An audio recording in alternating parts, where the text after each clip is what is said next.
ஆசீர்வாதம் இல்லாமல் இருந்து கொண்டே இருக்கிறது. அதுதான் இன்றைய நாளிலே நடக்கிறது. பரிசேயர் வரார், வந்து என்ன பண்றாரு? திமிரு, என்ன சொல்லுவாங்க, ஆணவ திமிரு.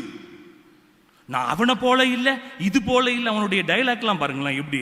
கொள்ளையர் கிடையாது, நேர்மையாற்றவர் கிடையாது, விபச்சாரர் கிடையாது. அங்க நிக்கிறானே ஒருத்தன், எப்படி அங்க நிக்கிறானே ஒருத்தன், அவனை போல நான் கிடையாது சொல்லியிருக்கிறோமா?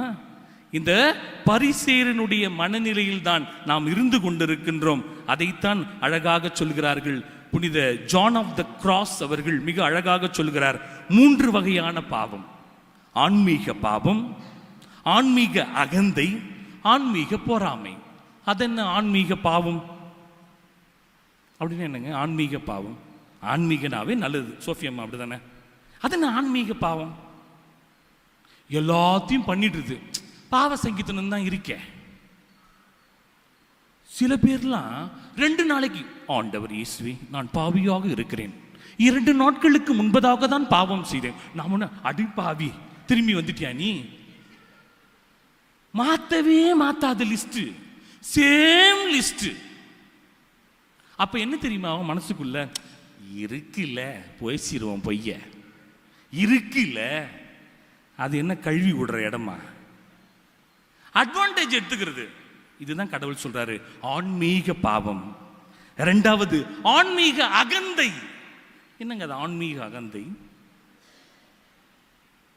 நான் தான் பிரேயர் சொல்றேன்ல, நான் தான் பூச கருத்து எழுதி வைக்கிறேன்ல, நான் தான் ஜெபமாலை சொல்றேன்ல, முட்டி போட்டு நடக்கிறேன்ல.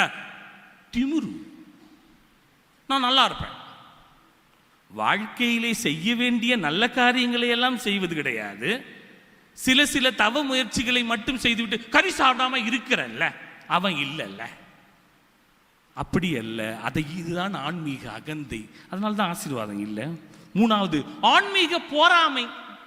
என்னம்மா தெரசாமா ஆன்மீக போராமை? நான் எப்படி வேண்டேன், அவ இருக்காளே, அவ முண்ட கண்ணி கோயிலுக்கே வரமாட்டா, அவன் நல்லா இருக்கான், மற்றவன் நல்லா இருக்க கூடாது. அந்த எகிப்தாப்புல வீட்டில் இருக்காளே ஒருத்தி 2 கார் வாங்கிட்டா, கோயிலுக்கே வரமாட்டா, கிறிஸ்துமஸுக்கு மட்டும்தான் வருவா, நியூ இயருக்கு வருவா, ஈஸ்டருக்கு வருவா, அவளாம் நல்லா இருக்காளே. வைத்தெரிச்ச ஆன்மீக போராமை இருக்கா? நிறைய நேரங்கள்ல அப்படி யாரா நன்மை வாங்க வருவா பாரு, மினிக்கின்னு போறா பாரு, கோயிலுக்கே வரமாட்டா, மினிக்கின்னு வரா. அதுவும் தவ காலத்துல.